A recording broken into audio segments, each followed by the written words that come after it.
Car भावांनो आणि भावांच्या बहिणींनो, तर मग आज सकाळी उठून आपण लागलो आपल्या ऑफिसच्या रस्त्याला सांगलीला.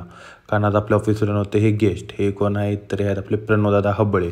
ह्यांनी जरा एक सिनेमॅटिक शॉट घेतले आणि त्यानंतर आपण त्यांचा अर्ज बनवला आणि आपण लागलो रस्त्याला. इथं साहेबांनी पहिला त्याचे झेरॉक्स काढून आणले आणि मग आम्ही हळूहळू करत पोचलो आमच्या डेस्टिनेशनवरती. इथं आपण आलेलो समाज कल्याण ऑफिसला. का तर विषय लय मोठा आहे, पण थोडक्यात सांगतो. साहेबांना निधी नको होता गव्हर्नमेंटकडे येणारा, तो आपल्याला नको हे सांगायसाठी आपण आलो इथं आलो, अर्ज दिला आणि लगेच आपण गाडी काढली रिटर्न.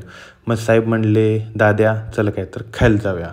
मग साहेबांना घेऊन मी आलो इथे. मी तर स्वामी समर्थमध्ये येऊन आम्ही मस्तपैकी एक मिसळ आणि उडीद वडा घेतला, तो खाल्ला, साहेबांना सोडलं आणि परत मी ऑफिसवर आलो तिथं मस्त पाऊस चालू झाला, तर पाऊस एन्जॉय केला आणि परत जाताना साहेबांना रिसीव्ह केलं. साहेबांनी गुळाची ढेप घेतलेली, मग त्यासोबत साहेबांना घेऊन आम्ही आलो परत घरी.